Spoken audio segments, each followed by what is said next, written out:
Okay. So ready, beta? Shall we move on to the questions? Go ahead, sir.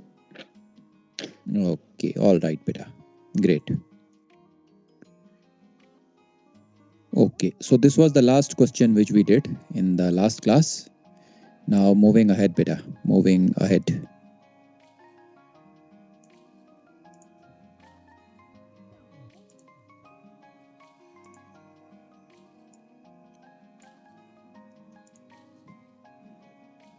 Let's apply what we have learned to solve a few questions. In DR 17 degrees 41 minutes south, 179 degrees 50 minutes east, an intercept of 12.2 miles towards an azimuth of 081 degrees true was obtained by a stellar observation. Vessel then steered a course of 124 degrees true for 81 miles through a current setting 221 degrees true, drift 12 miles. When meridian altitude of the sun gave an observed latitude of 18 degrees 40 minutes south, find the position of the vessel at the time of second observation. Okay, beta. So, beta, any doubt in the question? Give a reading to the question first. Any doubt coming in, let me know.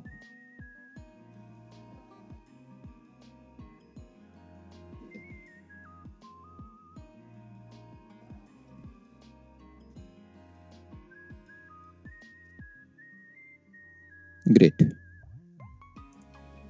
Now, our first observation obviously is by intercept.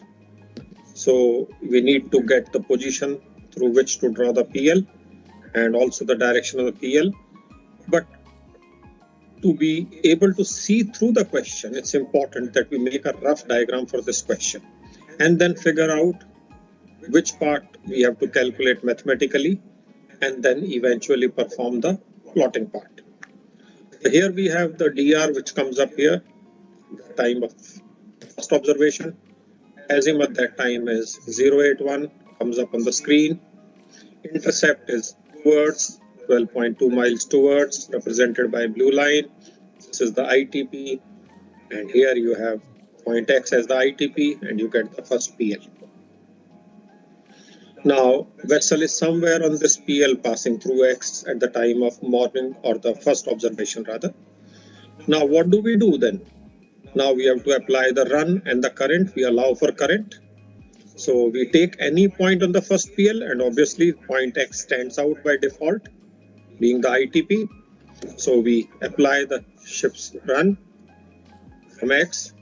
We apply this course of 124 degrees for 81 miles, and that gives us the point Y.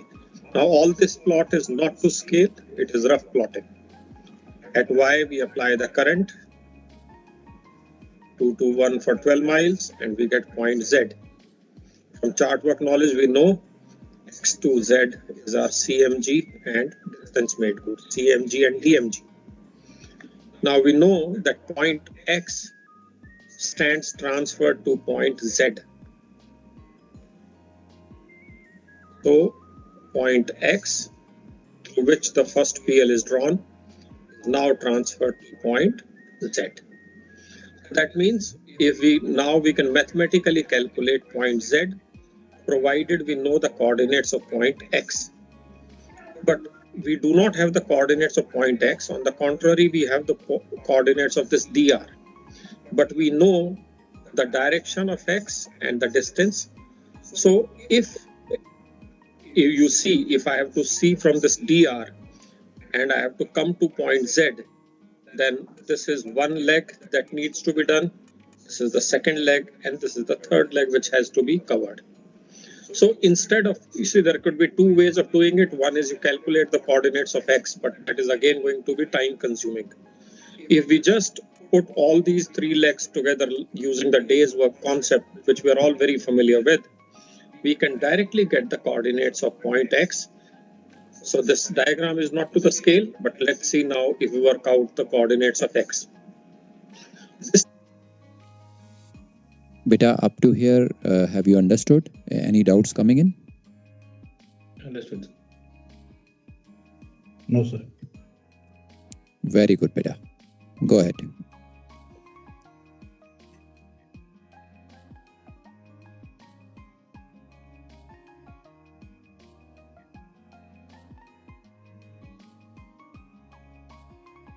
Right. Right, beta. Right.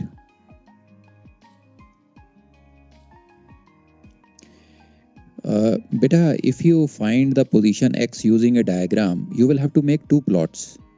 One plot will be to find the position X. Then another plot will be where Z is, where you will make both the PLs. So that is going to make it more complicated. And when you are going to use the calculation method for this course and distance, 81 miles and the current vector 12 miles, you will be using calculation method. Why not use calculation only from dr to x also? Right, beta? So whenever you have multiple distances involved in transferring a PL, it is always better to use the day's work principle and the calculation method, because graphically taking care of 2 or 3 or 4 legs will become little complicated. Okay.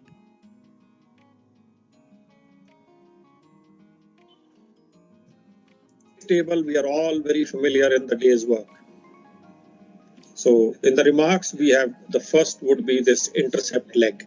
Why? Because why we are using this intercept thing here is, though this is before reaching the PL, but this is because we know the coordinates of the DR. So we have DR to ITP, the course will be 081 degrees, which is north 81 east, distance will be 12.2 miles. We'll have northerly delat, easterly departure, which you are all familiar with. Second leg would be the vessel steaming on a course of 124 degrees true, converted to quadrantal, distance 81 miles, and obtained the departure, delat and departure. And the last is the effect of current, 2 to 1 degrees, converted to quadrantal, 12 miles the drift, and we get delat and departure. Then we total up the delat and departure in each column, and we get total. And using the values in the two columns, we get the resultant of delat and departure. So we get resultant delat of 52.5 minutes south.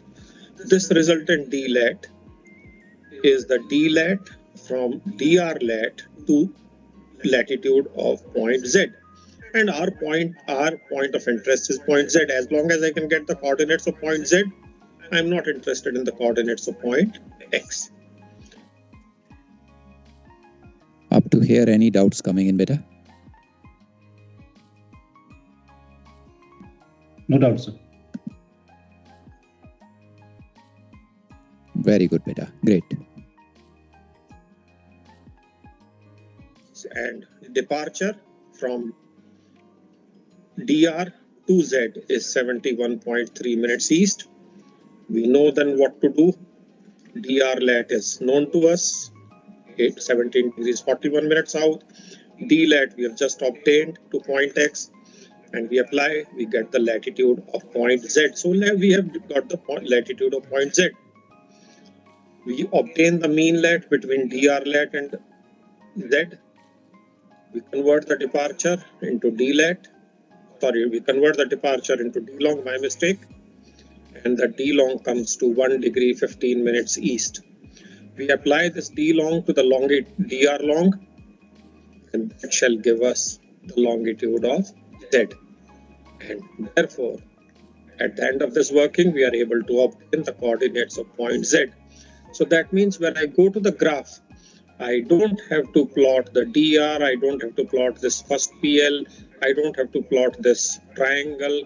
I can straight away come to point Z and transfer this first PL through point Z. So I'm sure this concept of day's work, which we're all conversant with, use of parallel and plane sailing concept, we're all conversant with. Looking at the rough diagram, if the rough diagram was not made, it would sometimes be confusing. Why? Because actually the vessel was somewhere on the PL, so vessel's movement has been from the PL only. But we had to include this so that we could get the coordinates of point Z. So now having got point Z. Okay, beta. So we have obtained the position Z now. Once position Z is obtained, we are ready to go into the plotting part. We can now plot both the PLs and find our fix. Up to here, any doubts, beta? Sir, in the tabular form, delight and departure values we will get by plane sailing. Yeah, that's correct, beta. You apply the plane sailing formulas. Dlat is equal to distance cos course, departure is equal to distance sine course, and that's how you get the values. All right. Sir, in this question, the distance from DR to ITP, is that possible, sir? We can omit the DR to ITP and we will run only the steaming and current will get one position. From there, we can draw DR to ITP with the graph and find out the position. Beta, you can do that, but what is the advantage of doing that?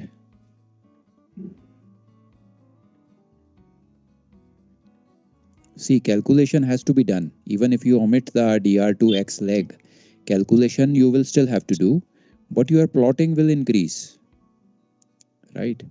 So if you are doing calculation, why not include that in the calculation itself? Okay, sir, all at one go. Take Okay. his spots. Practically, fundamentally speaking, can be done. Basically, what you are saying is that I will transfer the dr and then I will plot the intercept graphically to get the transferred PL. That's perfectly all right. You can do it fundamentally. Yeah, that can be done. Okay, sir. Okay. PL only, but we had to include this so that we could get the coordinates of point Z. So now, having got point Z through which to transfer the PL, it's lat long. We also know the direction of the transferred PL. It shall be perpendicular to the azimuth in the morning. That shall be 171 degrees to 351 degrees true. We know that the second observation has been latitude by meridian altitude. So observed lat is 18 degrees 40 minutes south. Direction of the second PL is east-west. D lat from Z to observed lat is 6.5 minutes south. So you can see it's 6.5 minutes south. Now, having got this, now it's a case of simultaneous observations. Only thing is, one is a transferred PL, other is an observed PL. So we get going with the plot. We have on the screen latitude of Z coming up here. We have the longitude of Z coming up here. So obviously point Z is here at the intersection of the two. So that is point Z. It's through point Z that the transferred PL has to be drawn. We are all conversant with this part. So there comes the transferred PL with two arrows at each end. Now we choose on a suitable scale. Okay. So beta, the transferred PL is there in the plot. Any doubts up to here?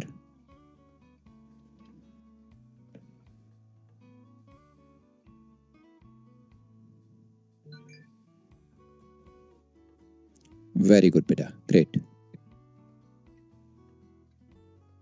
1 centimeter is equal to 1 mile. Why? Because the D lat is only 6.5 minutes south. So we can just mark that off and mark the observed lat. So here comes the observed lat. That is the lat at the time of second observation. The second PL shall coincide with the observed lat being east-west. So here comes the second PL. PL at the time of Marpas. So now this transferred PL and the second PL are for the same time. So this is the position of the vessel at the time of second observation.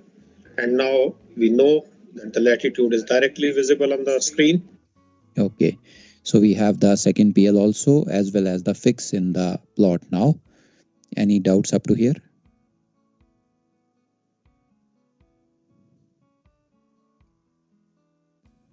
No, sir. Great, beta. Very good.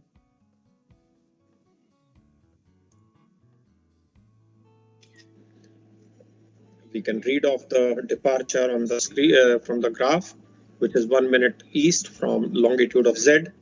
The departure is converted into D long. You can see all this working coming on the screen.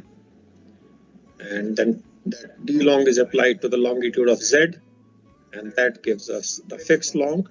And eventually we get the coordinates of this fix as 18 degrees 40 minutes south, 178 degrees 53.9 minutes west. Please see here, this longitude of 1.8 minutes east applied to longitude of Z gives us this longitude of fix, and therefore through deployment of our knowledge of simultaneous observations, we can get this plot done and get our answer.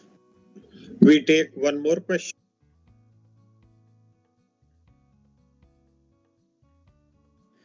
So here we have our fix now in the plot. So have a good look, beta. Let me know any doubts coming in.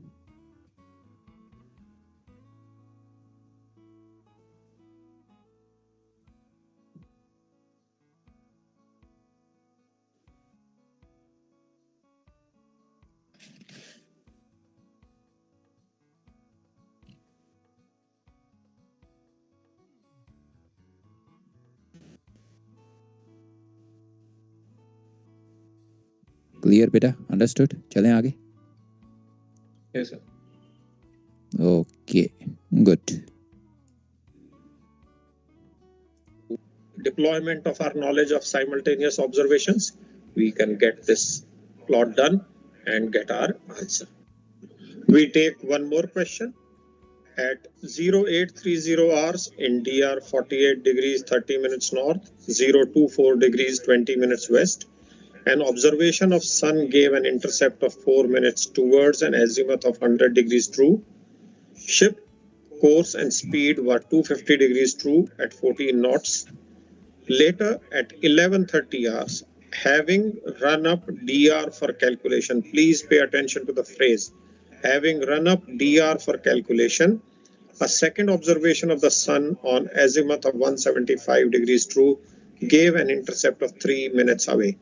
Required ship's position both at 11:30 hours as well as at noon.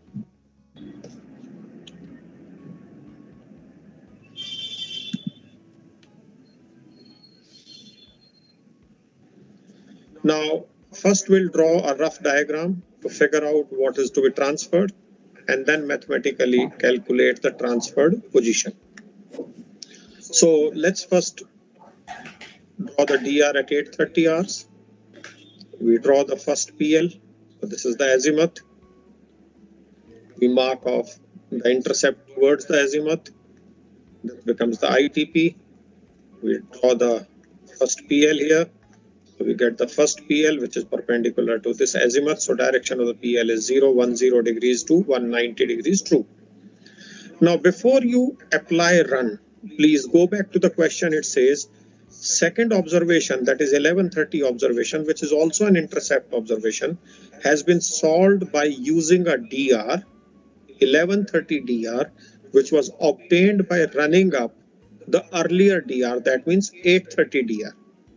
So that means in this case, if I run up the ITP, yes, I can transfer the first PL, but then unless I have the 11:30 DR, I'll not be able to plot the second PL. So in this question, what makes better sense is that we transfer the 8:30 DR, and through the transferred DR, with respect to transferred DR, that 11:30 DR, we plot the first PL transferred and also the second PL out there. So please pay attention to the question. If the question said that the second observation has been solved by using the position obtained by running up the ITP, then we would have applied the run on the ITP and run up the ITP. But in this case, it says it has been obtained by running up the DR. So what do? We run up the DR. We apply the CTS for 3 hours. The distance becomes 42 miles. We apply, and this position is the DR at 11:30. Now, with respect to this DR at 11:30, we can plot the first PL transfer with same azimuth, intercept, and direction of the PL. So we get the first PL transferred here. We can draw the second PL with respect to this DR. Azimuth 175, intercept away, and we have perpendicular to the azimuth. This is the second PL. Obviously, this point becomes the fix at 11:30. Beta, any doubts coming up to here? Did you understand?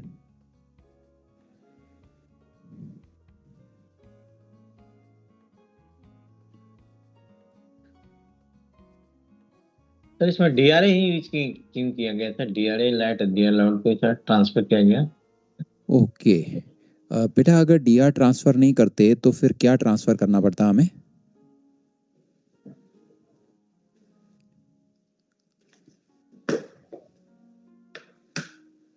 Beta, if we did not transfer the DR, then what will we need to ITP. transfer in that case?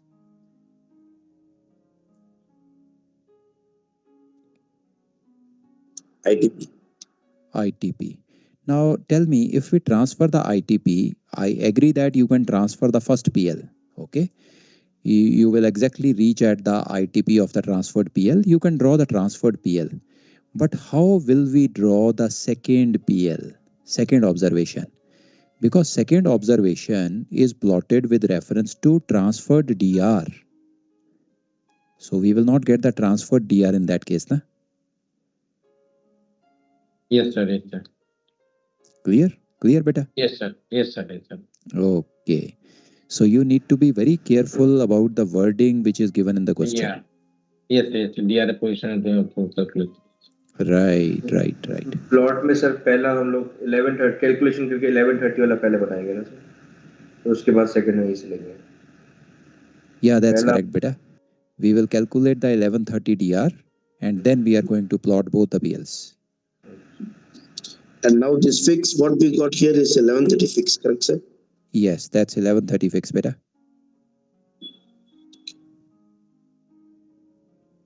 Okay. That means in this case, mathematically, what should we be interested in? We should be interested in finding the latitude and longitude of 1130 DR. So we can apply plane and parallel sailing. Obviously, this diagram was not to scale. So we have this column out here. We have only one leg out here. That is the ship's own steaming. We get the DLAT as 14.4 minutes south and departure as 39.5 minutes west. We apply this DLAT to the latitude of 830 DR and we get latitude of 1130 DR as 48 degrees 15.6 minutes north. Then we find the MLAT between 830 latitude and 1130 latitude. We use this latitude to convert this departure of 39.5 minutes into D long. Apply this D long to the longitude of 830 DR. And once we apply this to 830 DR, we can get the longitude of 1130. And this gives us the position of 1130 DR, which can be used, as you can see in this rough diagram, to plot both the 1130 PLs, one transferred PL, other observed PL. So 1130 DR is now calculated, beta. Any doubts still here?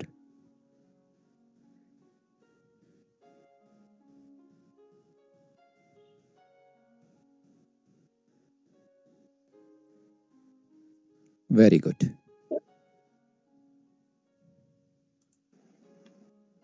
Now, having got the 1130 DR coordinates, the two PLs can be plotted. We know the transferred PL shall have a direction of 010 degrees to 190 degrees true, and its ITP shall be this azimuth and intercept out here. And likewise 1130 PL we'll get the ITP using azimuth of 175 degrees true, intercept 3 miles away, and direction of the PL shall be perpendicular to azimuth, which comes to 085 degrees to 265 degrees true. So we can get going with the plot. You can see on your screens the DR position being identified. This is the latitude of DR, this is the longitude of DR. So let's first plot the transferred PL. We take a scale of 1 centimeter representing 1 mile. This is the azimuth of the transferred PL. We mark off this intercept, which is 4 miles towards. This becomes the ITP. And to the ITP, we draw the transferred PL represented by 2 arrows at each end. So transferred PL is plotted now, beta. Any doubts up to here?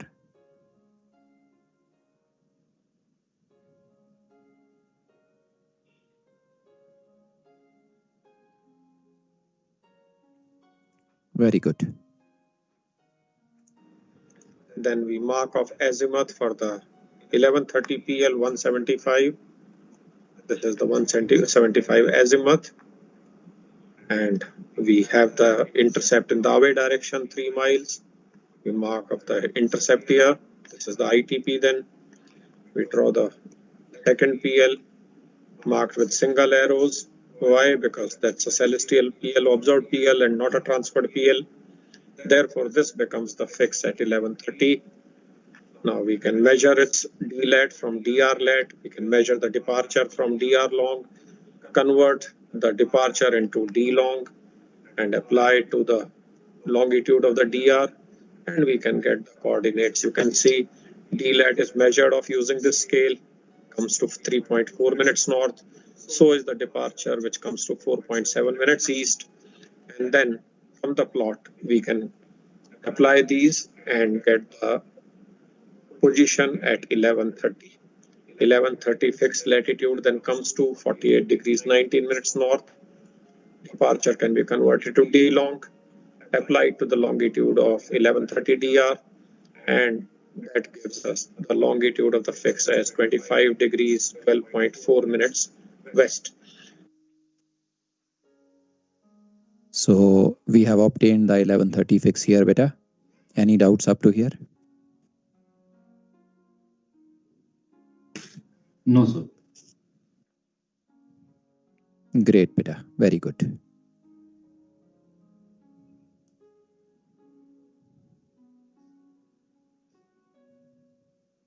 So this way we are able to get the coordinates of the vessel's position at 1130 hours. Now from 1130 fix, we can get the noon fix by applying the run for half an hour. And we can mathematically do it. We have the 1130 fix whose coordinates we have just calculated.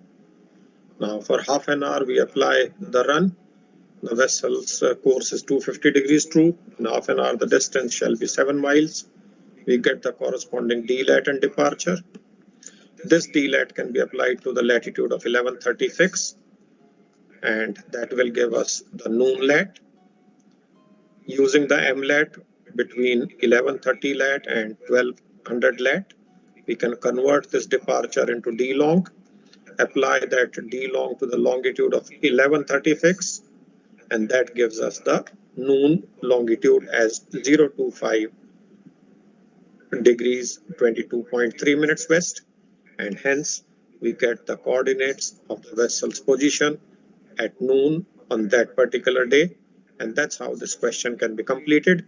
Just to summarize and to draw your attention, please be careful on taking a call as to which point needs to be transferred. Clear, beta. Any doubts in the solution? Excuse me, sir. Go ahead, beta. Sir, during first DR, sir, from which position we are going to start? DR position or, sir, where PL will be intersected, sir? It means we will start from PL or we will start from the DR, sir, position? I just want to see the slide. Okay. I'll take you back. This is the rough diagram, beta. Okay, so 8:30 start from DR position, that run start Yes. from. Okay. That's right. That's right. Okay, sir. Clear, beta? Clear? Yes, sir. Okay. all Sir, right. if we have this current in this question, Right. we will apply allow the current at the end of the 42 miles, and then we'll transfer this first PL, right, sir? That's correct, beta. And when you are calculating the noon position, we will again make one triangle, and then we'll allow the current for half an hour, and then find out the next position, sir. Yeah, that's correct, beta. So you will have two legs in the day's work calculation here. One will be the course and distance leg, another will be the current leg. And same thing will apply when you are finding the known fix. Okay, sir. Okay, sir. Thank you. Okay, good. So you see, beta, a small change in the wording leads to the method getting different. So it is very, very important that we read these questions very well to understand what is needed to be done to solve the question. Great. So let's move on to the next example. Sir, like this wording, having run up the DR position, do we have any other wording like this? Because initially when we say having run up DR, I really didn't understand what does it mean, sir. After only seeing this rough diagram, I can make out running DR is from the DR position. Do you have any other wording like this? Okay, I'll show you, beta. I'll show you. Give me a minute. Now, let us, to make the concept clear in your mind, let us change the question slightly. Instead of DR, I'm going to cut the DR. Let us say the question was mentioned here as ITP. Right? That's the only other option which is possible. So the question is saying, having run up ITP position for calculation, a second observation was taken. Right, beta? Understood? Yes, sir. Now, if this was the question, what will we do? Then we are not going to transfer the DR. What we are going to do is, we are going to transfer the ITP. So I will apply a run to the ITP and it will take me exactly to this position because it is going to make a exact parallelogram. So it is going to take me to this position. Let's give it a name. Let's call it X. So same like how we did in the previous question, correct, sir? Yes, that's correct. That's correct. Now, when you apply the run on the ITP, the first PL will be transferred as usual. So you will get the first PL exactly as it is now. There will be no change in the first PL. The change will come in the second PL because the second PL azimuth and intercept will now be plotted from the ITP like this. And your second PL is going to be somewhere here.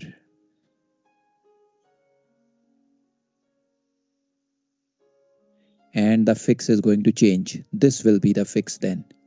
So this is the other possibility which can come in the questions, beta.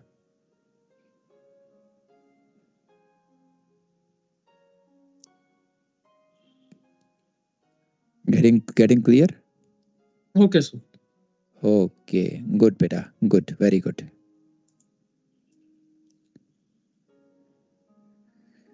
Okay, all right. So let's see another concept now with a new question.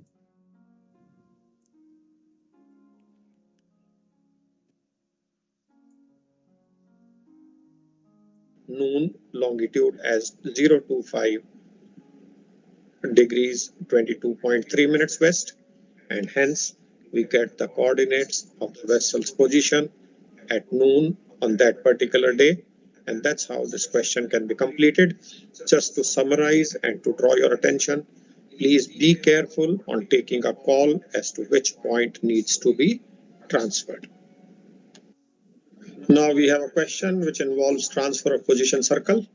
At 11:03 hours, an observer on a vessel steering 336 degrees true at 14 knots found the sun altitude to be 89 degrees 29.2 minutes, bearing southeasterly. Declination of the sun is given, GHA of the sun is given. Later, at 13:12 hours, a point of land whose position is given in the question was detected by radar at a range of 23 miles. Find the vessel's position at the time of second observation. Now, before we start with the question, I'm sure all of us would agree from our knowledge that at 11:03, it's a high altitude celestial observation. So we get a position circle with GP of the sun as the center and TZD as the radius. Is that clear up to here, beta?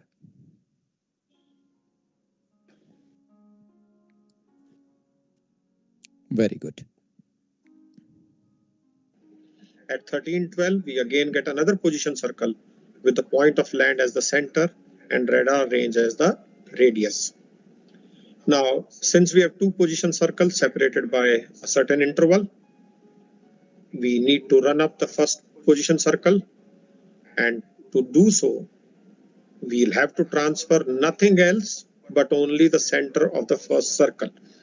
We do not have a choice when it comes to transferring position circles. It is the center and only the center that needs to be transferred. So we have the 1103 PC. That 1103 PC shall be drawn with the center as the sun's GP. What will be the GP of the sun? Latitude shall be equal to the declination and longitude shall depend on GHA. Here the GHA is more than 180. So the longitude will be, because longitude cannot be more than 180, it shall be 360 minus GHA, and this time the longitude shall be easterly. So we get the coordinates of the GP, and that becomes the center of 1103 PC. Radius of 1103 PC shall be equal to TZD. True altitude is given as 89 degrees 29.2 minutes, which gives us the TZD or the radius as 30.8 miles. Now we run up this center. Which center? Whose latitude is 13 degrees 26 minutes south and longitude is 055 degrees 08.8 minutes east. We run it up from 1103 to 1312. During this interval, the vessel shall be doing a course of 336 degrees true, and at 14 knots, the vessel shall be covering a distance of 30.1 miles. Now, this part of it I have not shown on the screen, but I have calculated it. You can also calculate just to save on time. I'm assuming that you'll be able to calculate the coordinates of the transferred center, 1103 center, which is transferred, applying this run using plane and parallel sailing. We get the 1103 PC transferred to 1312, center of that rather. The center comes to 12 degrees 58.8 minutes south and 054 degrees 56.4 minutes east. Please do this calculation and see that you're comfortable and you are able to get this as the center of the transferred PC. Right, beta. So is it clear up to here? Any doubts?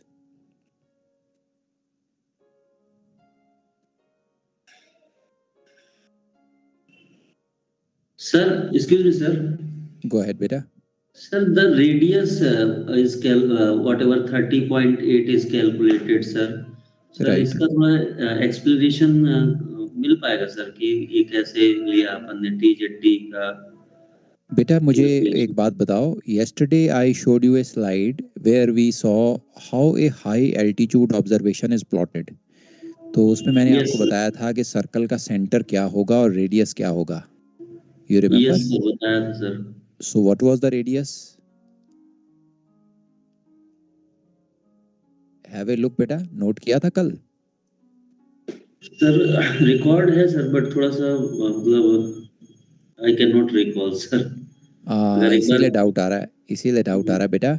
The radius of the circle is the true zenith distance, the TZD. Okay, So sir.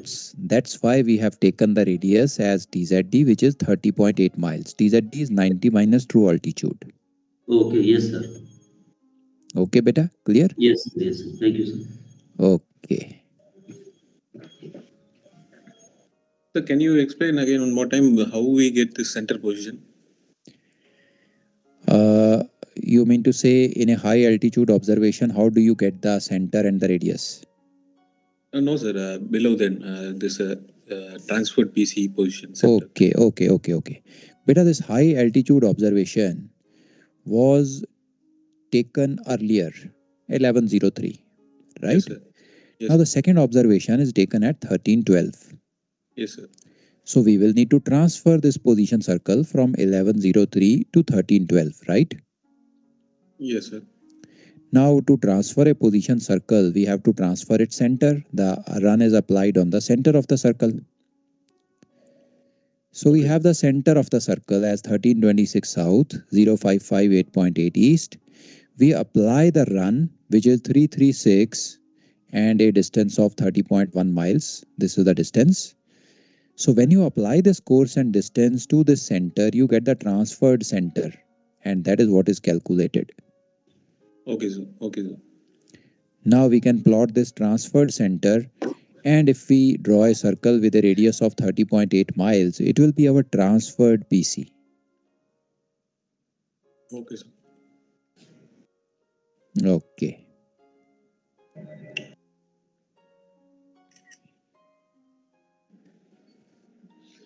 The radius obviously shall remain the same as the original PC, which will be 30.8 minutes. Now 1312 PC, which is by radar range, will have its center as the point on land, whose lat and long is given in the question, and the radius shall be 23 miles. Now, having transferred the center of the first PC, now we can draw two position circles for the same time. One position circle shall be the transferred position circle. The first position circle transferred to 1312 with the center in 12 degrees 58.8 minutes south, 054 degrees 56.4 minutes east, and radius of 30.8 minutes or miles. The second position circle will be observed position circle for 1312 with center as the point on land and radius as the radar range of 23 miles. So we have two position circles now. Both the circle center is obtained, the radius is also obtained. Now the only thing to do is plot these two centers, make these two circles, and the intersection point will give us the fix. So excuse me, sir. Go ahead, beta.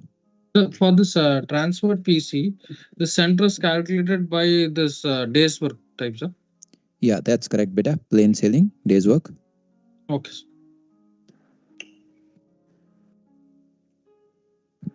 Okay. So we have the 1312 transferred PC, whose center we are calling as X, whose coordinates are 12 degrees 58.8 minutes south and 54 degrees 56.4 minutes east, and the radius of the PC shall be 30.8 miles or minutes. And 1312 PC, which is an observed position circle, we are calling it center as Y. Coordinates of Y and radius of the PC are there on the screen. Now the DLAT from X to Y, X is the center of transferred PC, Y is the center of the observed PC.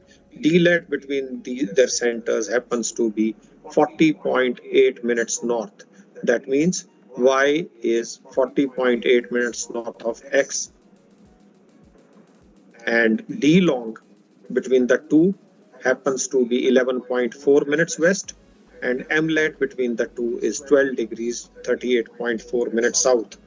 Using this MLAT, this D long can be converted into departure from X to Y, and the departure comes to 11.1 minute west. Now with this information, we can get going with the plotting. First, we have this latitude of X, that is the center of the transferred position circle. We have the longitude of X.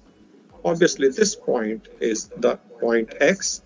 And what is point X? It is the center of the transferred PC.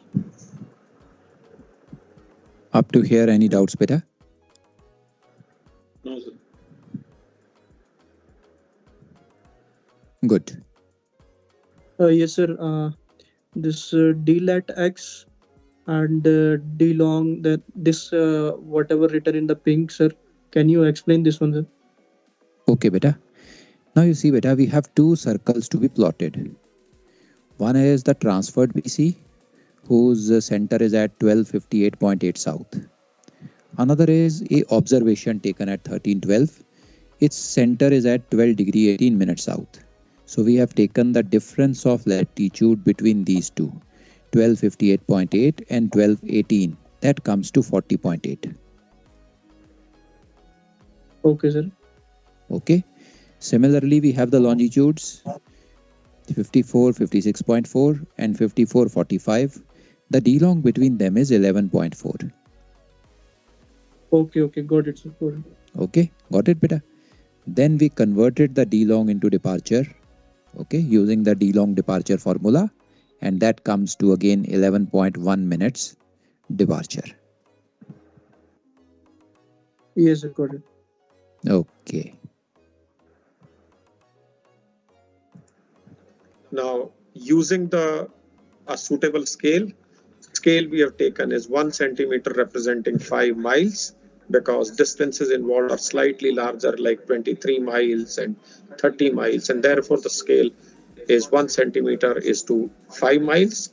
Using this scale, we can mark off the D-lat and get the latitude of the point Y. So we mark off this D-lat using this scale. The D-lat you can see here, the D-lat was 40.8 minutes north. We mark off that D-lat and we get this is the latitude of point Y. Likewise, we can mark off the departure from X to Y and get the longitude of point Y, and obviously then where it intersects here is the point Y, and this point Y is going to be the center of the position circle, which is by radar range. Any doubts up to here, beta?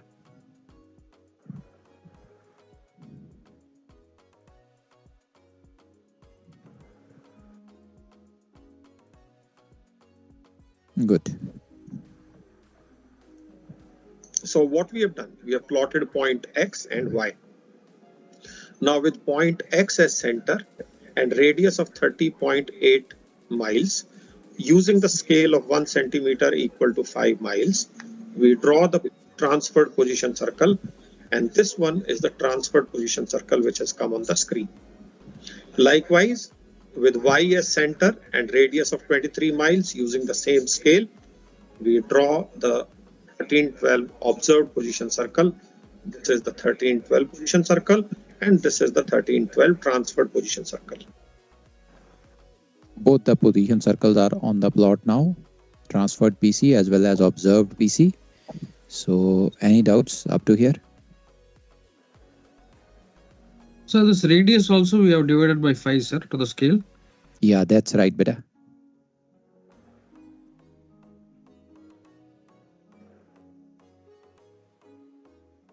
So position कौन सी वाली होगी इसमें दो जगह intersect हुए ये south easterly bearing से पता लगेगा कौन सी वाली पोजीशन है. Exactly, that's right. That's right. Intersecting at this point here, which we can call as A, and it's also intersecting at this point, which we can call as B. That means in this case, the vessel could be either at position A or position B. Now, if you go back to the question, it says the sun was bearing southeasterly. Now, obviously, the sun's position in this case will be represented by its GP, which is getting transferred to X. So obviously, if the sun was bearing southeasterly, the vessel has to be at point A for the sun to bear southeasterly. Therefore, in this case, position B gets ruled out, and the vessel's position happens to be then point A. Now we can measure its D-lat from one of the reference latitudes, also the departure using the same scale as the scale for the plot. We get the D-lat from latitude of X as 21 minutes north, and we get departure from longitude of Y as 13.3 minutes west. We can use plane and parallel sailing formula and use the coordinates of the reference points from where the measurement of D-lat and departure has been done, and we can then apply them here, and we end up getting, when we convert the departure into D-long and we apply, you can see the working on the screen, and it eventually gives us the fix at 1312 as 12 degrees 37.8 minutes south and 54 degrees 31.4 minutes east. So Right, beta. So the position is obtained. Have a good look, beta. Let me know any doubts. Sir, why the B position is ruled out, sir? Okay, beta, the question says that the sun was bearing southeasterly. So in this plot, the sun is represented by its geographical position, which is at X. So if you take position B, that means the sun is southwest of you. X point is southwest of B. That's why it is ruled out. Okay. So finally, this departure which we have calculated, why it is taken from Y, sir? It should be from X, right? You can take the departure from any reference longitude of your choice. Recommended is the nearest longitude. Okay, sir. And as well as this DLAT also, it is taken from X now. So Yes, you can take it from Y also. There is no issue at all. You can take it from Y also. You should get the same answer. Okay, sir. Can you show से पहले वाला जो calculation किया था graph से पहले वाला? Okay, beta. Okay, I'll take it back.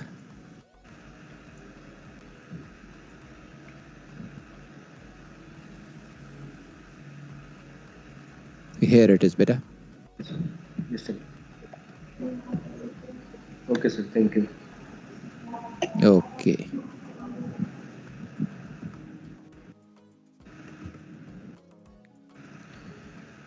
Okay, beta. Great.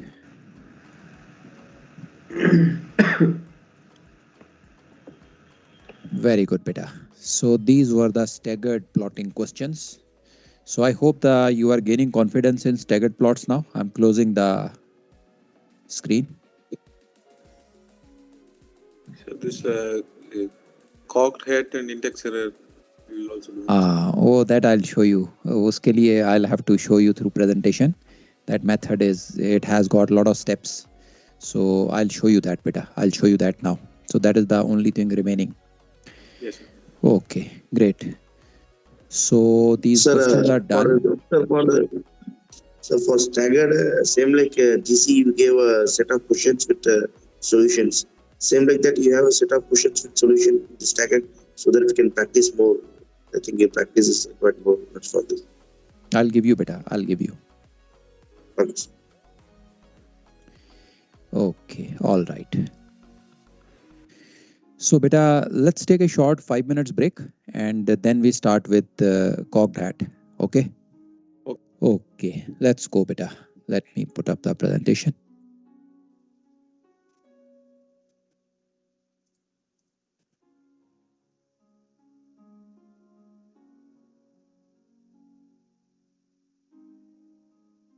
Sir ये जो चार्टवर्क में हमने कॉक्ड हेड किया था और ये टेरेस्ट्रियल वाले में बहुत फर्क है ऐसा बोल रहे थे sir. Yeah. It is different, beta. Totally different. So you have seen the chartwork one. Now forget about that and look at the celestial navigation.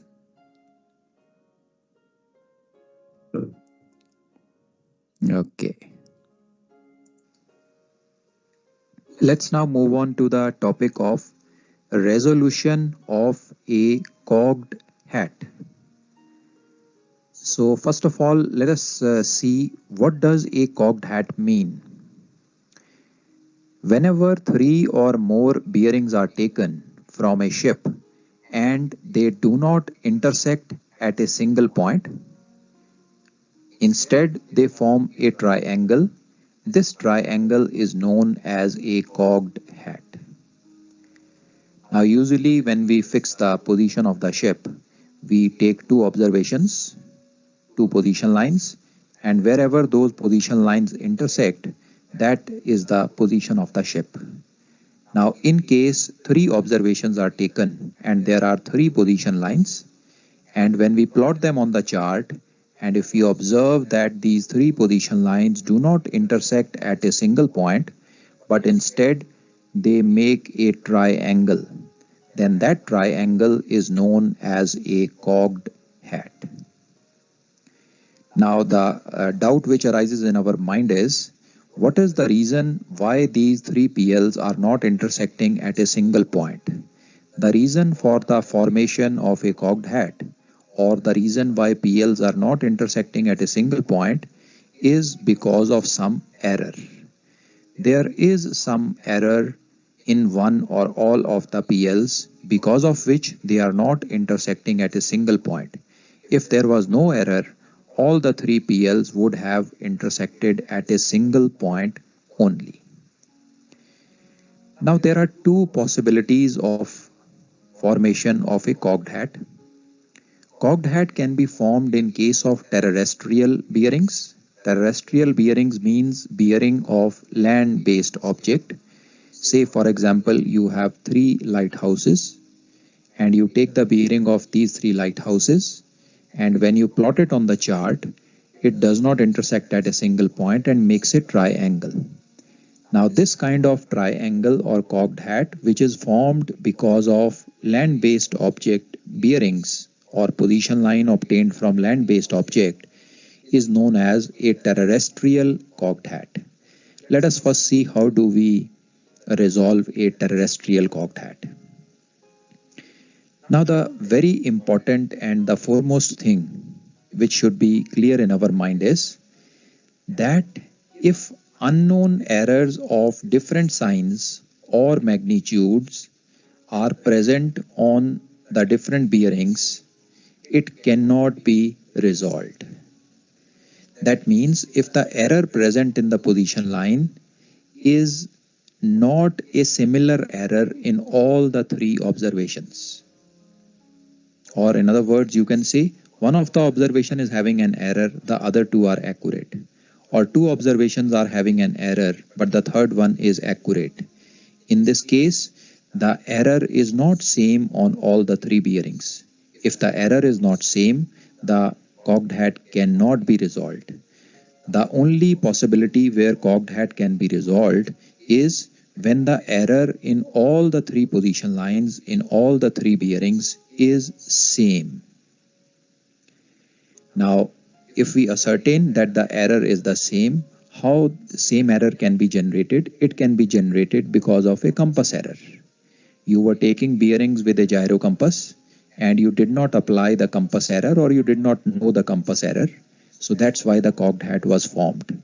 Now all the 3 PLs are having a similar kind of error. Or you have taken an error using a magnetic compass. You did not know the accurate deviation of the ship, so you were not able to get the accurate compass error, and all the 3 PLs were having a similar error. This kind of cocked hat, where the error is exactly the same on all the 3 position lines, can be resolved. Now how do we resolve a terrestrial cocked hat? A terrestrial cocked hat is resolved using the horizontal angle method or horizontal sextant angle method. Now horizontal angle method is used in chart work, and in this method, if we have obtained 2 bearings from 2 objects, we use those 2 bearings to obtain the horizontal angle between the object, and using that horizontal angle we can obtain a position circle. So using 2 objects we obtain 1 position circle, and using the third object with one of these 2 gives us another horizontal angle and another position circle. Wherever these 2 position circles intersect, that gives us the fix of the ship, and once the fix is obtained, we can obtain the true bearing of all the 3 objects, and comparing them with the compass bearings, we can also obtain the compass error. So the position of the ship is fixed and the compass error is obtained using the horizontal angle method. Horizontal angle method is covered in chart work. This was how terrestrial cocked hat is resolved.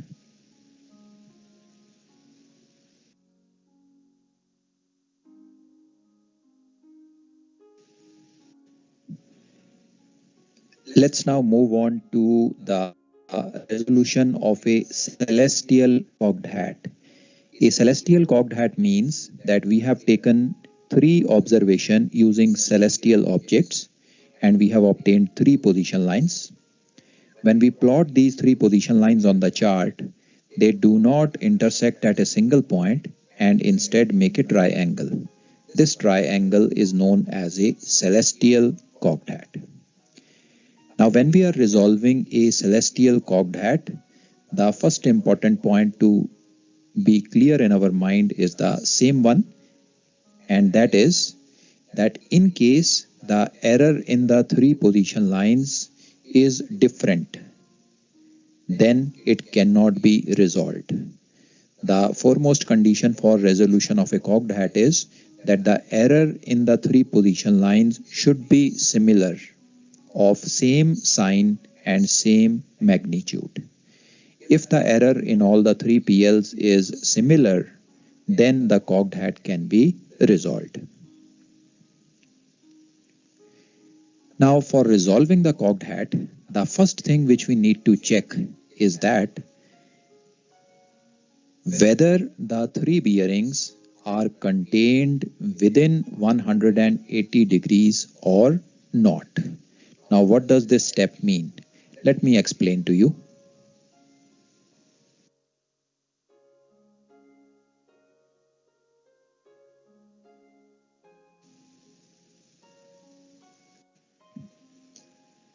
Now, how do we find out in a particular question whether the bearings are within 180 degrees or not?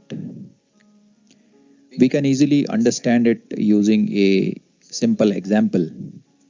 Let's assume that we have a DR position in this particular location and we have obtained three celestial observations.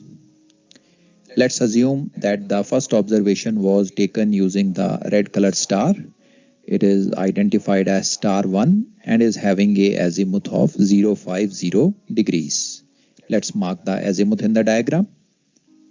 You can see the azimuth coming up. Let's assume that the second sight was taken using this blue color star, star number 2, having a azimuth of 358 degrees. So you can see the azimuth of the second star also.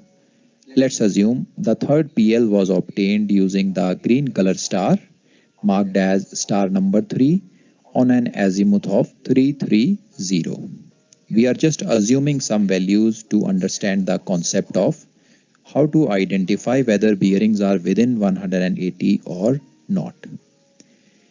Now, once you have made this simple diagram, having the DR position and having the three celestial bodies and their azimuth, now you try to draw a straight line passing from the DR position so that all the three objects should come on one side of it. I repeat again, we try drawing a straight line which is passing from the DR position in such a way so that all the three objects come on one side of that line. If it is possible to draw that kind of a line, the bearings are said to be within 180 degrees. If it is not possible to draw such a line, the bearings are said to be not within 180 degrees, or you can also convey the bearings are stretching outside 180 degrees. Now let's try to see in our scenario, in our example, whether we can draw the line or not. Now in this case, you can easily draw a line lying in the east-west direction, east-west orientation. You can see this maroon line coming up on the screen. Now this line is passing from the DR position and all the three stars are on one side of that line. So since all of them are falling on one side of the line and it is possible, these bearings are within 180 degrees. So in this particular case, the bearings lie within 180 degrees. This straight line we will always draw on the latitude. I will show you the... Go ahead, Bida. Go ahead. Yes, sir. This the straight line which you just now draw, is it like how we will draw? Sir? I mean, on what basis? Beta, any straight line passing through the DR position. Okay, sir. Anyone. It not necessary in the east-west direction. You can draw it in any direction.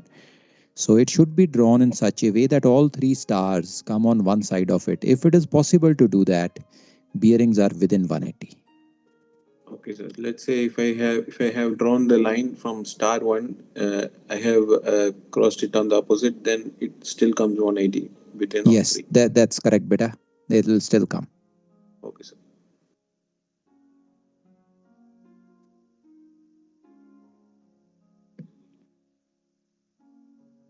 the second scenario where the bearings are not within 180 degrees also in the next slide.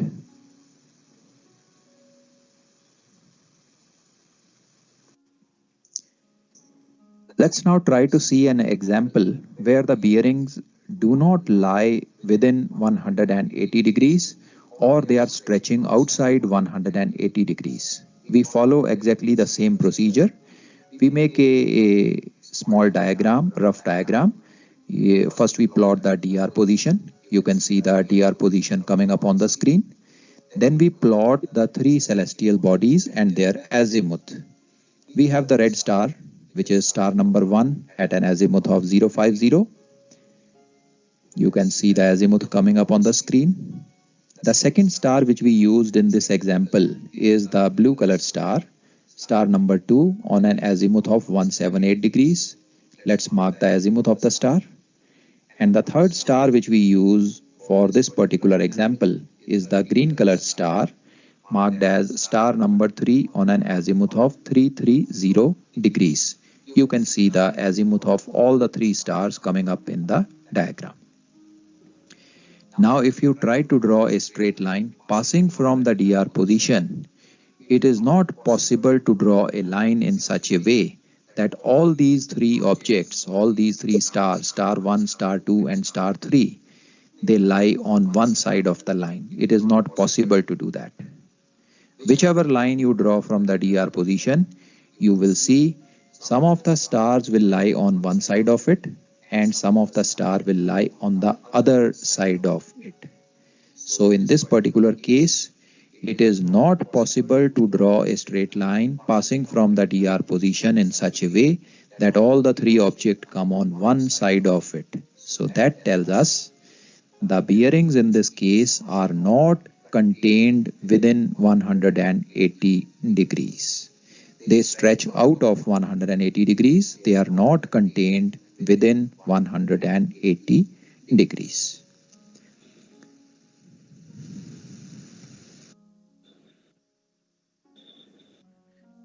Clear, beta? Any doubts? Clear, sir. Sir, on the line is also okay, na, sir? If star 3 and on the line is also okay. You can extend any one of the line, and if the remaining two stars are on one side of it, the bearings are within 180. I mean, if both the stars are 180 away and one is on the center, still it is okay, na? Okay, now that's not possible, beta. In these type of questions, you cannot have two stars in reciprocal directions. Because if you have two stars in reciprocal directions, a triangle will not be formed. Okay, the PLs will be running parallel to each other. So a cocked hat question cannot be made with that. Okay, sir. Okay.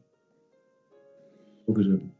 Okay, all right. So you can now identify whether the bearings are within 180 or outside 180.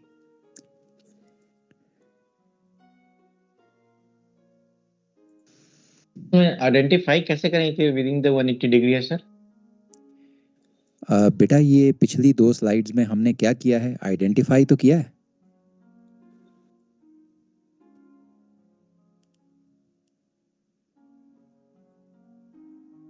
Ask, did you understand, beta? No, sir. Just that's why I'm asking, sir. Okay, so now tell me what is your doubt, beta? Doubt, sir, identify this within the 180 degrees, sir. That's why.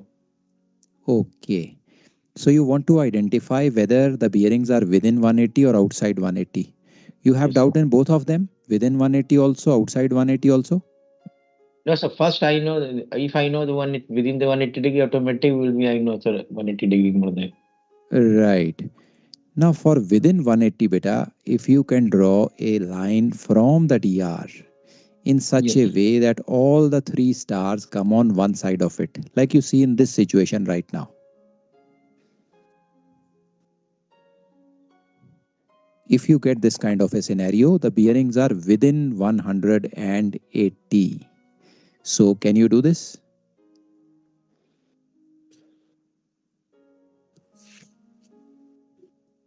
Is it getting clear, beta, or still doubt? Still doubt, sir. Still doubt. Okay. So what you do, beta? I will take you to the whiteboard.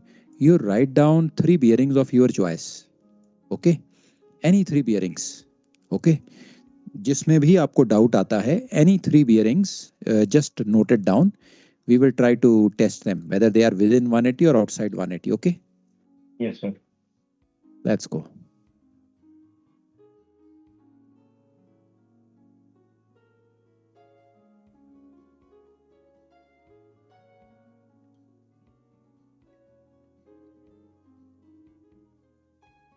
Okay, so let's plot the bearings here and see what happens.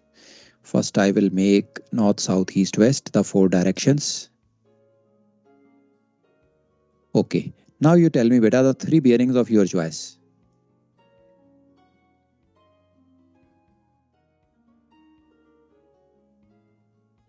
Go ahead, beta. 330, sir. 330. Very good. Let's draw 330.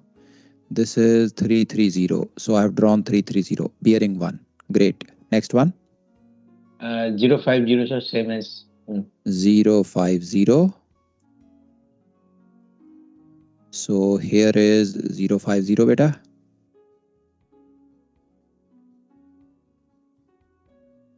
Next one.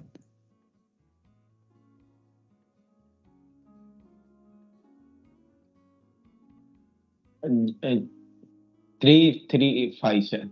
358. 358. Okay. 358, sir. 358. Okay, so let's mark 358 also. 358 would be somewhere here. Right, beta? Yes, this sir. is 358. So we have the 3 bearings now. Now tell me, is it possible to draw a line passing from this position, the DR position, so that all 3 of them come on one side of it? Yes, sir. Very much possible, beta. You can draw a straight line like this. And if I draw it in this way, you see all 3 of them. They come on one side of this line. So this tells me bearings are within 180. Yes, sir. Within the one. Okay. These are Yes, within 180. Now clear? Yes, sir. Clear, sir. This is clear. Okay. Now let me give you another example. If instead of 358, the third bearing was not 358, but something else. If the third bearing was, let us say, 230. It will not be 230. Let's call it 200. It was 200. So third bearing is 200. Okay. Let me erase the unnecessary lines. 358 is cancelled now. We do not have 358. These are the 3 bearings now. This is 200. Now you tell me, beta, is it possible to draw a straight line so that all 3 of them come on one side of it? All 3 of the stars? No, sir, because they out of 180 degrees. Yes. That's correct. So there is no way you can draw a line that all the 3 stars come on one side. Whichever line you draw, one star will be on one side, another will be on the other side. So bearings are not within 180. They are stretching outside 180. Yes, sir. Clear? Yes, clear, sir. Now clear. Very good. Thank you, sir. Sir, if the third bearing is 230. Okay. Third bearing is 230. Okay. If it is 230, beta, they are going to be reciprocal. Okay. यहाँ आ जाएगी ये. It will be totally reciprocal of 050. Okay. Now that's not possible because with this the cocked hat will not be formed. What will happen in this case is one PL will be running like this. Another PL will be running like this. They will be both parallel to each other and they will never meet. So a cocked hat will not be formed. So this type of question cannot be made. Let's go back to the cocked hat now.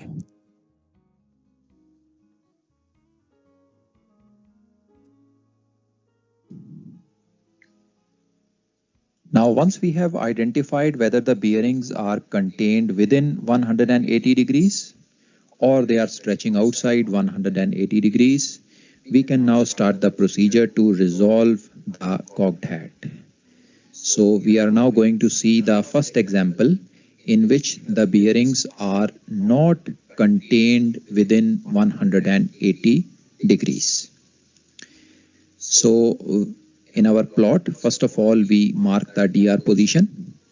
There are three observations, and for this example, let us assume that all the three observations were taken using the intercept method.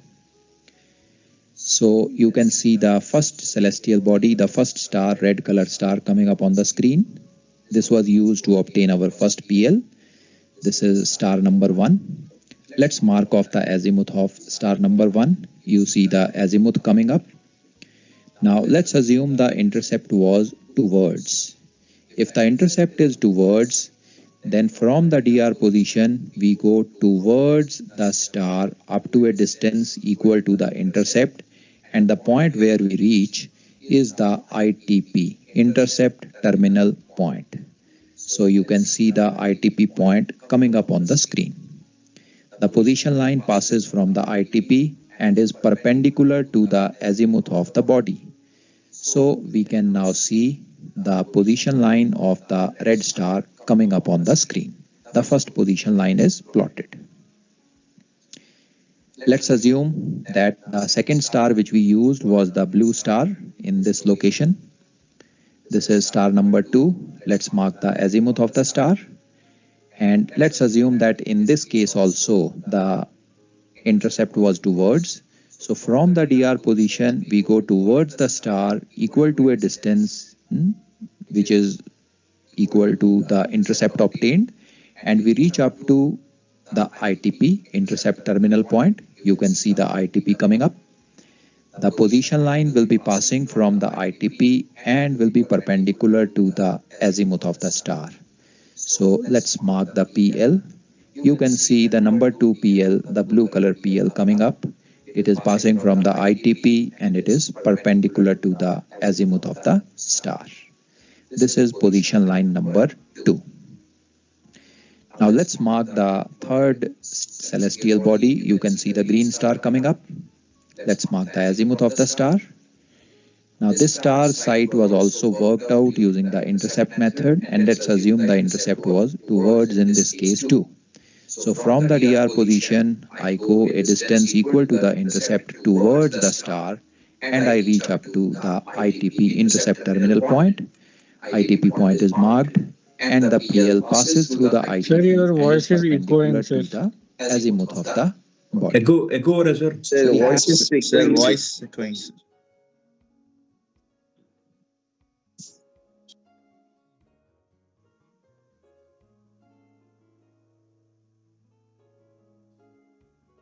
Lines on the screen now, red color PL, blue color PL and the green color PL, not intersecting at a single point but instead making a triangle. So this is a cogged hat. Now if you look carefully, the bearings of all the three stars are not contained within 180 degrees, because it is not possible to draw a line from the DR in such a way that all three of them come on one side of it. It is not possible to do that. The bearings are not contained within 180 degrees.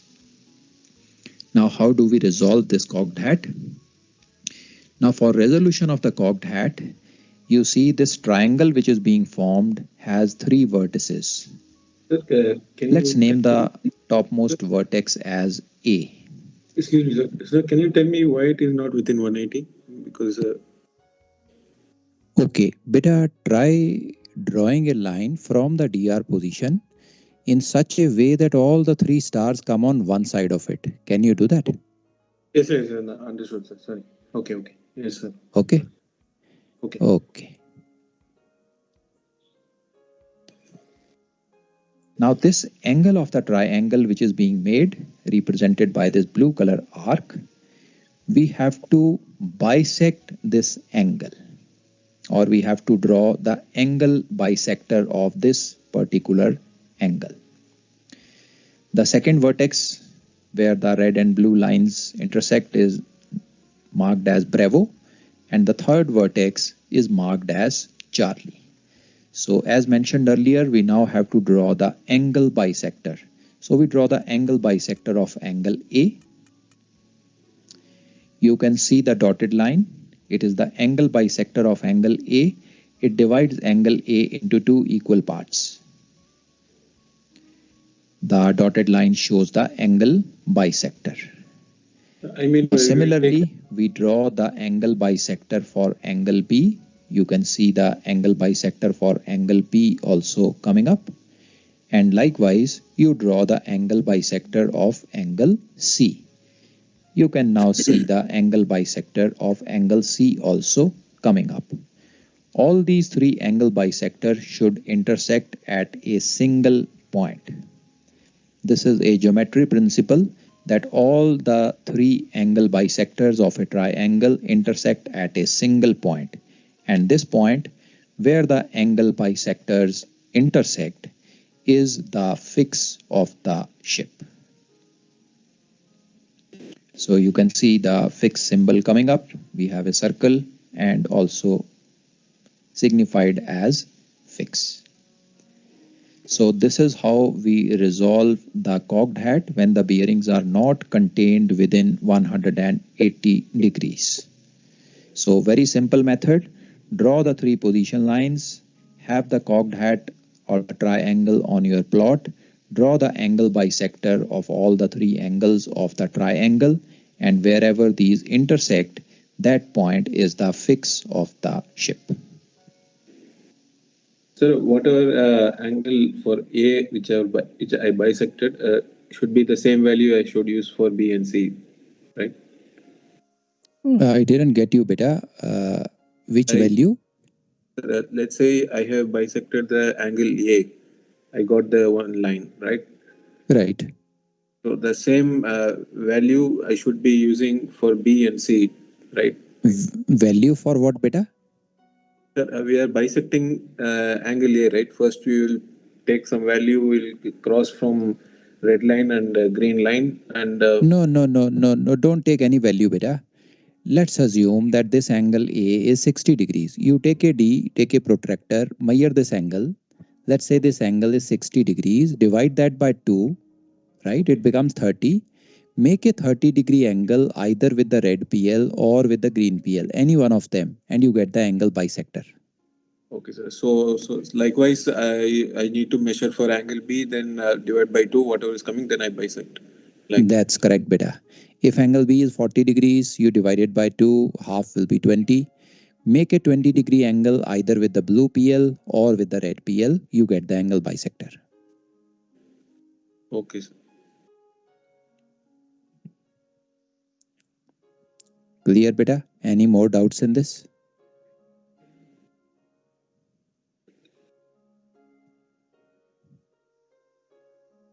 Sir, I have bisected, let's say for B, I have bisected 20 degree from the red line and I have bisected 20 degree from the blue line. Then to draw the bisect line, how do we draw, sir? Beta, when you make an angle of 20 degrees with the red line at point B, you will get a single line. Na? That is what this dotted line or angle bisector is.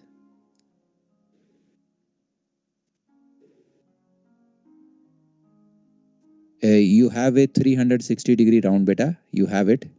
Yes, sir. Place it on B. Center it on B. Okay. Keep the red line at its 0. Okay. Okay. Keep the red line at its 0 and draw a dotted line in the direction of 340. This is 20 degrees angle then. Okay, sir. So both the sides, it should be same value. It will automatically be same, beta. If it is 20, if this angle is 40 degrees and you make an angle of 20 degrees with either of the side, the other one will automatically be 20. Okay, sir. Okay. Isn't it? Okay, sir. Okay. Any more doubts?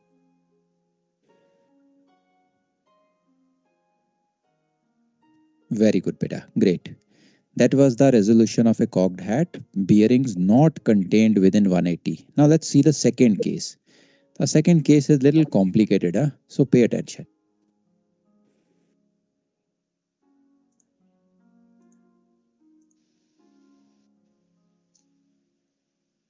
Let's now move on to the second scenario where the bearings are contained within 180 degrees.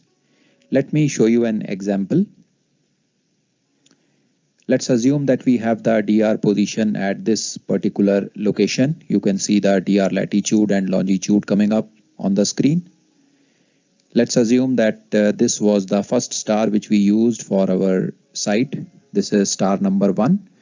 The site was worked using intercept and we obtained the intercept towards this body. So let's mark the azimuth of this star. You see the azimuth coming up. The intercept is towards, so from the DR position we go towards the body a distance equal to the intercept, and the point where we reach is the ITP, intercept terminal point. We know that the position line will pass from the ITP and it will be perpendicular to the azimuth of the body. So you can see the first position line coming up on the screen. The red position line is there in our plot. Let's assume the second star which we used for our site was this blue color star, star number 2. And in this case, the intercept which was obtained was away. So let's first mark the azimuth of the star. You see the azimuth coming up. The intercept is away. So from the DR position, we move away from the body a distance equal to the intercept and we reach at the ITP. Once the ITP is there, we can now plot the second PL. You can see the blue color position line number 2 coming up in our plot.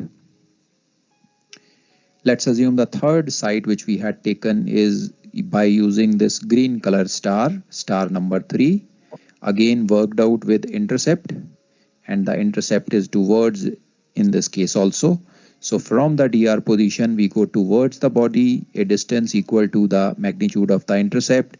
We reach at the ITP, intercept terminal point. Passing from the ITP is our PL and it is perpendicular to the azimuth. So we have all the 3 position lines now in our plot. Red, blue and green position lines. And these position lines are not intersecting at a single point, but instead making a cocked hat, making a triangle. And we have the cocked hat now in our plot.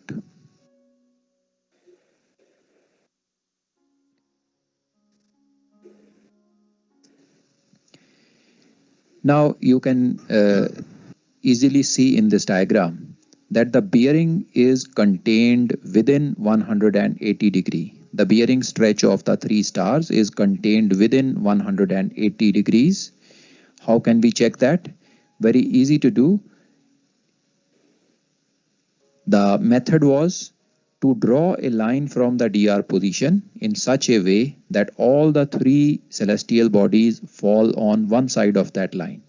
And here we can see that if we draw a line in the east-west orientation, passing from the DR position, a line in the east-west orientation, then all these 3 stars, red star, star number 1, blue star, star number 2, and green star, star number 3, will fall on one side of that line. And when that happens, it means that the bearings are contained within 180 degrees. So in this case, the bearings are contained within 180 degrees. Now, whenever we have such a scenario where the bearings are contained within 180 degrees, we will always be able to identify one particular star which lies in between the other 2 stars. Like in this example, we see the red color star, the blue star, and the green star. Now, if you look at the stretch of the bearings, you will be able to understand that the red color star is at one extremity, at one end of the stretch. The green color star is at another end of the stretch, and this blue color star lies in between star number 1 and star number 3. This star is known as the middle star. So I repeat once again, Whenever the bearings are contained within 180 degrees, you will be able to identify one particular star which lies in between the other two stars. In this case, in this example which we have taken, the blue color star lies in between the red star and the green color star. So the blue color star is our middle star. Any doubt in identifying the middle star, beta?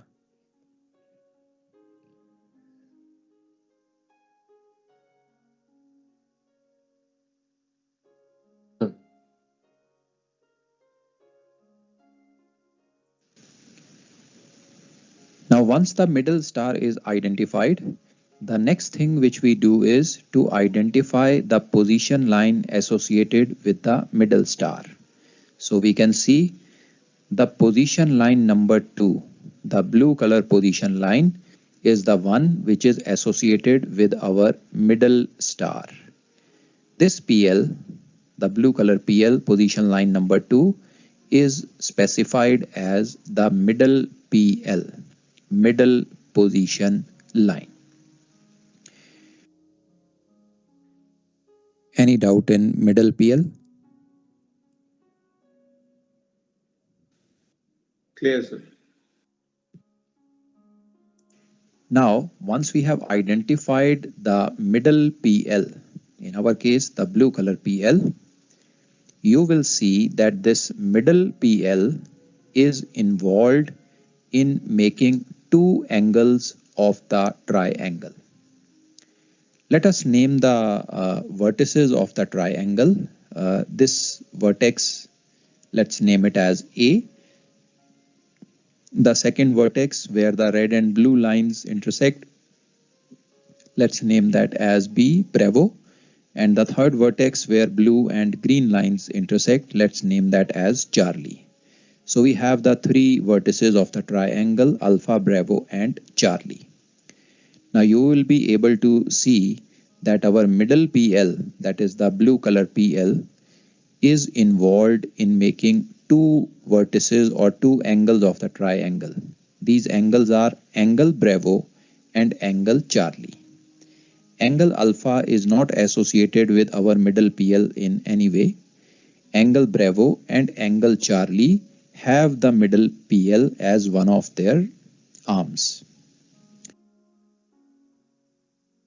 Can you identify these two angles, beta? Any doubts?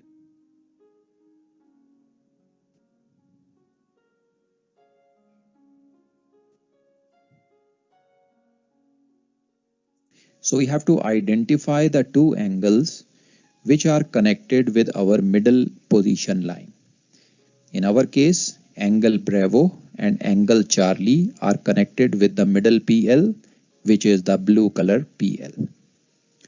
Now for these two angles which we have identified, Bravo and Charlie, we have to draw the external angle bisectors. Now what do we mean by external angle bisectors? Let me show you in the diagram. We have identified the middle star, the blue color star, and its associated PL, the blue PL. We have identified the angles which are involved with the middle PL, in our case angle Bravo and angle Charlie. And now we are going to draw the external angle bisectors for these angles. Now this angle which you see in the diagram now, which has come up in the diagram, this is known as the external angle Bravo. It is outside the triangle and it is called as external angle Bravo. Now in the case where the bearing stretch was greater than 180 degrees, we drew the internal angle bisector. You see, this was the internal angle, and we had drawn the angle bisector of the internal angle which lies inside the triangle.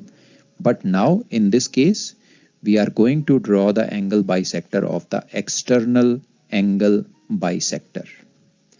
So let's draw the angle bisector now. You see the dotted line coming up as the external angle bisector.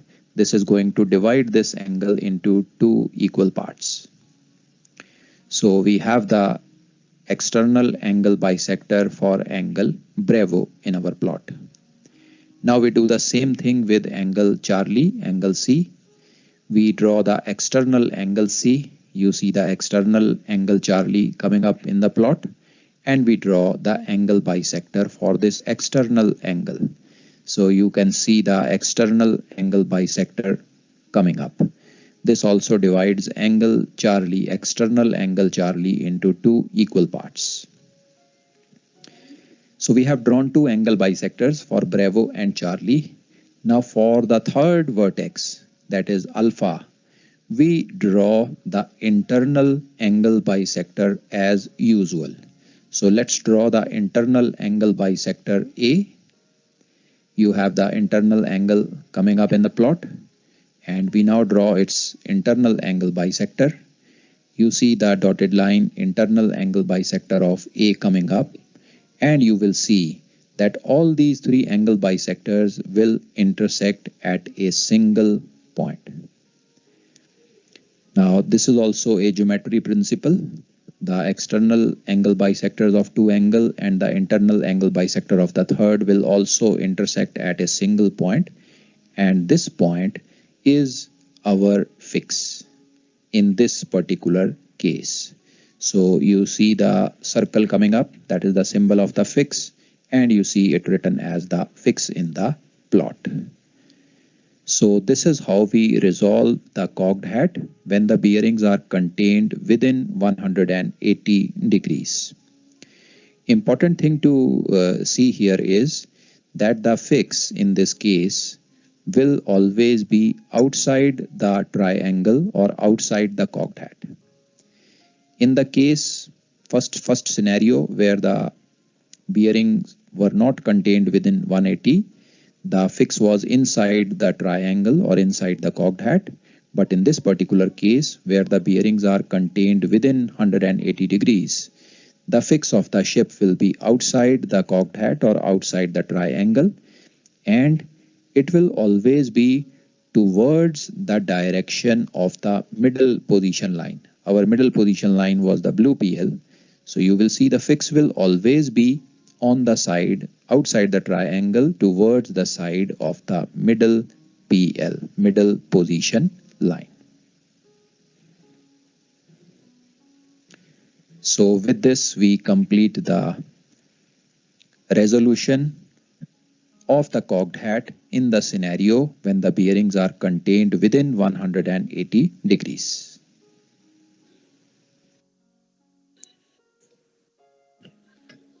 Any doubts, beta? Sir, why are these two cases, I mean, the fixes are different? One is inside the triangle and one is outside. I mean, logically, how it is solving that for more than 180, it will be inside, and if it is less than 180, then it should be outside the triangle, then that is the correct fix. Okay. That is slightly difficult to understand. For that, let me first show you the cocked hat, the index error calculation, beta. Maybe that will help in understanding it. Procedure is clear? You can get the answer? Yes, sir. Procedure is clear. Only like why in one case the fix is inside the triangle and why in one case the outside one is the correct fix. That question I'm struggling. For that, just hold on. Let me complete the index error calculation, then I will explain it to you. Though it is not required for solving the questions, but I will explain. Let's first understand the index error. Thank you, sir. Okay. चलें आगे. Okay, let's go to the index error calculation now. The index error part is also little tricky. Okay, so pay your attention, beta. ध्यान देना आप. Be attentive. Okay, sir. Let's now move on to the second part of the question. Now, in some of these questions, they may ask you to find the index error of the sextant. Now we know that this cocked hat is formed because of a error in the observation. We have a similar error in all the three observations.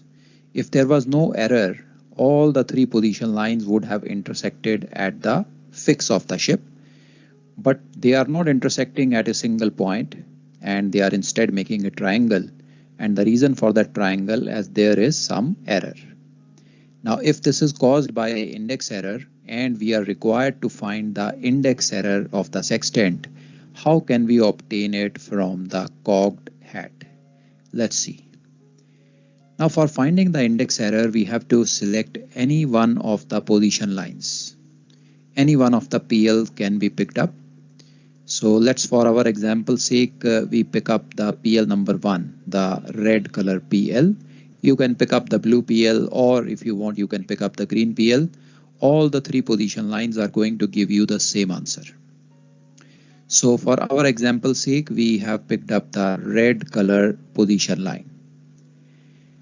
Now we have to draw a line passing from the fix which we have obtained in such a way that this line is parallel to our selected PL. So we have to draw a line passing from the fix parallel to the red PL. So we can align our sliding roller or parallel ruler to the red PL, shift it to the fix, and then draw a line parallel to it. You can now see the maroon color PL coming up in the diagram. This is passing from the fix, and this is parallel to our initial PL selected, which is the red PL, PL number 1.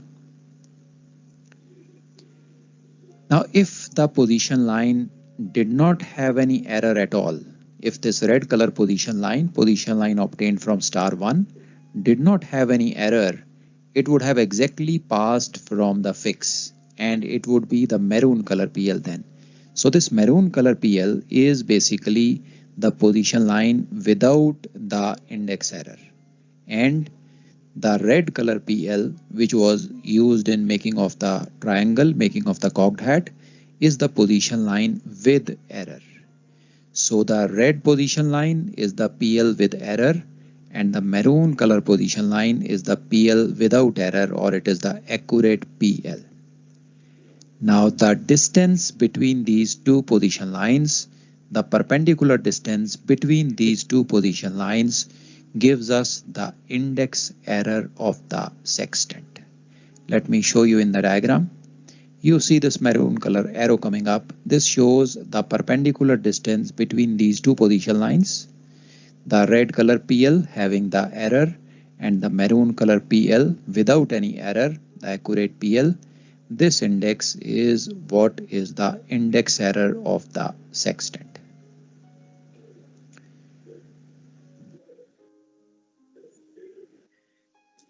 Any doubts up to here, Peter? Clear, sir. Great, very good. Now let's see one more thing. Now, as I told you earlier, this index error can be obtained from any of the three position lines. You may use the blue color PL and follow the same procedure, or you may use the green color PL and follow the same procedure. In all the three cases, you will be getting the same index error. The reason for that is that this point, the fix, is the bisector point, or is the intersection point of all the three angle bisectors. And this intersection point of the three angle bisectors of the triangle, it has a geometrical property that it is equidistant from all the three position lines. So whether you pick up the red PL or the blue PL or the green PL, in all the three cases, you will obtain the same index error.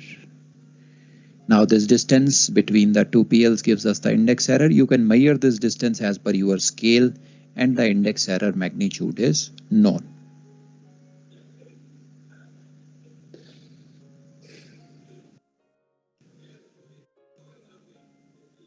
Now we have obtained the magnitude of the index error which was present in the sextant. The second thing now which needs to be calculated or found out is what is the sign of this index error. We are aware that the index error of a sextant can be on the arc or it can be off the arc. So how do we find out whether it was on or off in this particular case? Go ahead, Beta. Any doubts? So I was asking the same thing, sir. On or off. Okay. I'll explain. Thank you, sir. Now for finding out the sign of the index error, we need to check carefully in the diagram that when we are moving from the PL with error, in our case the red color PL making the triangle is the PL with error. Now from this PL, when you are moving towards the accurate PL or the PL without error, in our case the maroon color PL is the accurate PL. So when you are moving from the error PL to the accurate PL, are you moving towards the body or away from the body? Which body we are talking of here? We are talking of the celestial body which was used to obtain the position line. In our case, the red color PL was obtained using star number 1, the red color star. So we need to now see when we move from the red PL to the maroon PL, are we going away from star 1 or are we going towards star 1? Now you can clearly see that if we move from red PL to maroon PL, wrong PL to accurate PL, we need to move away from the star. So this is the factor which decides whether the index error will be on the arc or off the arc.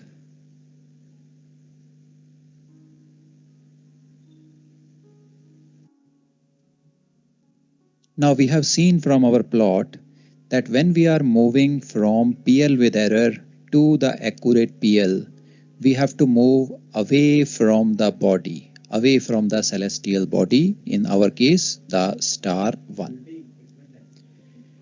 Now when we are moving away from the celestial body, that means the observer's position should be farther away from the celestial body. The observer's position on the celestial sphere is represented by the zenith of the observer. So this tells us that the zenith of the observer should be farther away from the celestial body. Now this distance between the zenith and the celestial body is given by true zenith distance, in short TZD. So this now tells us if you are moving from PL with error to the accurate PL, the TZD of this particular body should increase. If the TZD increases, your error PL will move to the accurate PL. Now we know that the true zenith distance of a body is equal to 90 minus true altitude. So if TZD has to increase, the true altitude would decrease. The true altitude should be lesser. If the true altitude decreases, 90 minus true altitude would be a greater value, leading to increase in the TZD. So the same thing is mentioned here. We are moving away from the body, the zenith is away from the body, so the true zenith distance should increase. True zenith distance is equal to 90 minus true altitude. So for true zenith distance to increase, the true altitude of the body should be lesser or it should decrease. Now the true altitude can only decrease if we apply a correction to the true altitude, which is negative correction. So if there is a negative correction, the true altitude is going to decrease and the TZD would increase. Now when we apply the index error, we know whenever the index error is on the arc, we put it off or we subtract it. So if we want to have a negative correction, the index error has to be on the arc. So let us now test our logic going backwards. In this particular case, if the index error is on the arc, then the value of the index error would be subtracted. We will apply it as a negative correction because if the index error is on, it is put off. So if the index error is on the arc, we will have a negative correction to the true altitude. A negative correction to the true altitude would mean that the true altitude value will decrease. If the value of true altitude decreases, that means the value of true zenith distance will increase. And if the true zenith distance increases, the red color PL is going to move away from the star, coming to the maroon color PL. So the PL would become accurate.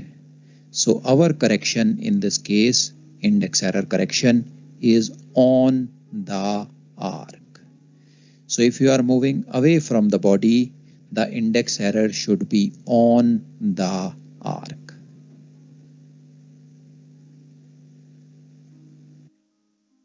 Your doubts now, beta?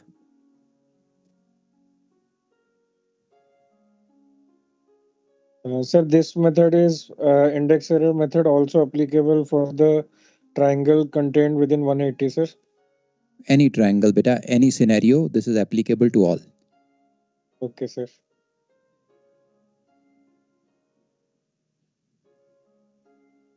So then this error PL will always move away from the body only, right?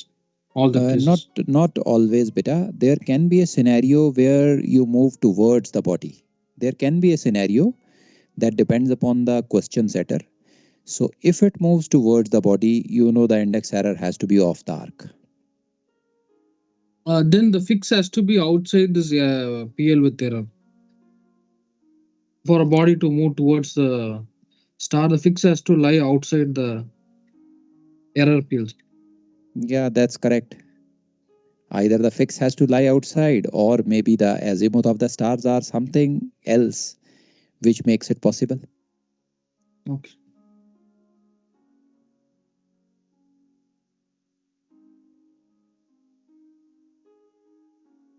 Clear, beta? Understood? Yes, sir. Understood. Okay. Great, beta. Great.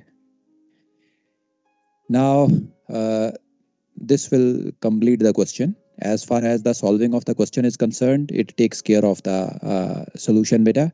You will be able to find the index error as well as its sign.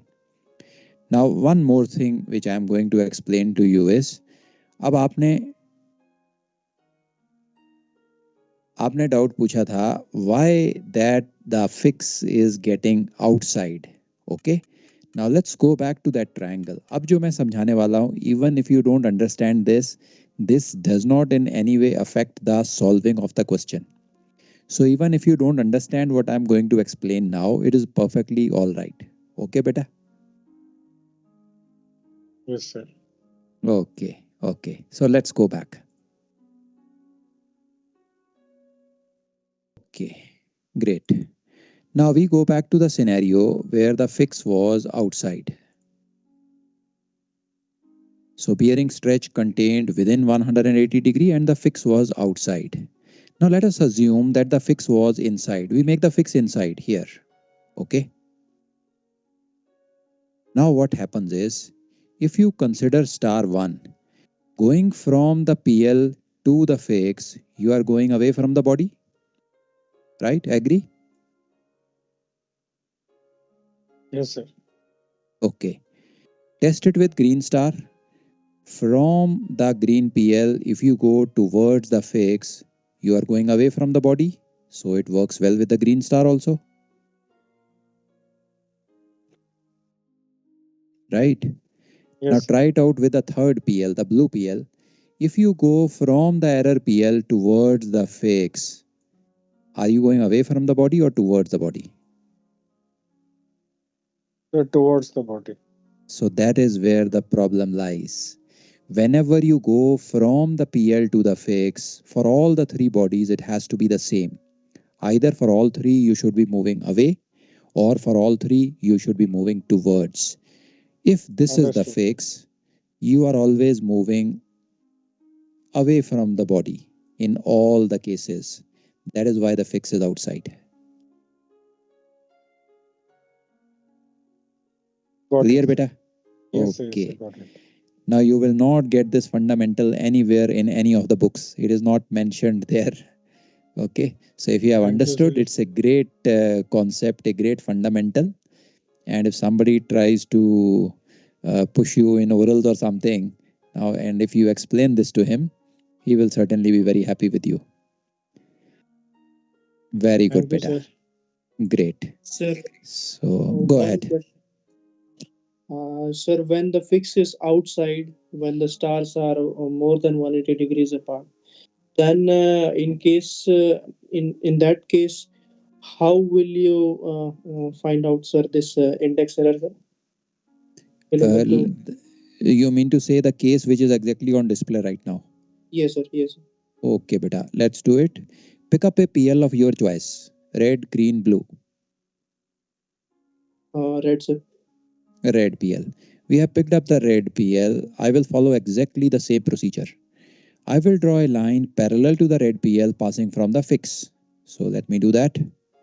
You can now see a line parallel to the red PL passing from the fix, right, beta? Yes, sir. Find the distance between these two. That is between the red line and the new line which you have drawn. This is the magnitude of the index error.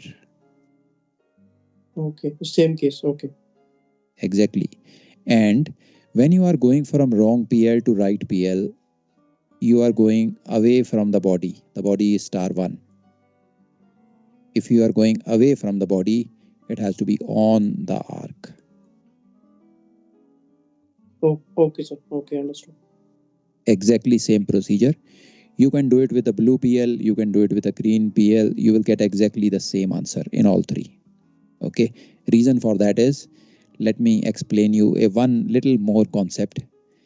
This point which we have found out, beta, this point basically, if you pick up your compass, place it on the fix, open it up equal to any of the PL, let us say green PL.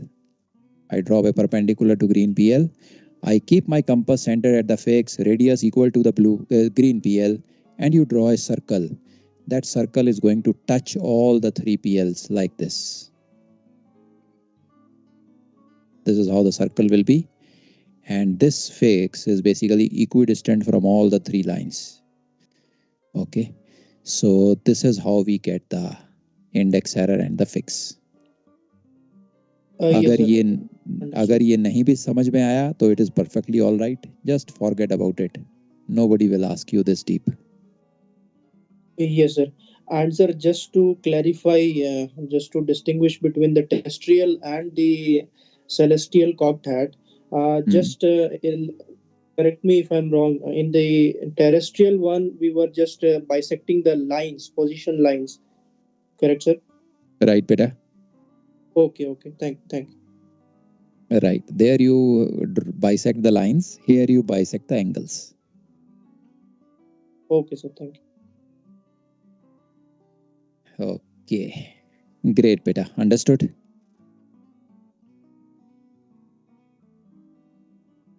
Yes, sir. So can we close this out? You have any worked example for this method, sir? Correct. Okay. I'll give you, beta. I'll give you one. Okay, sir. I will be sending you assignment. In the assignment, there will be one question on cocked hat also. So you'll be able to practice. Okay, sir. Okay, great. So very important concepts covered today. So good.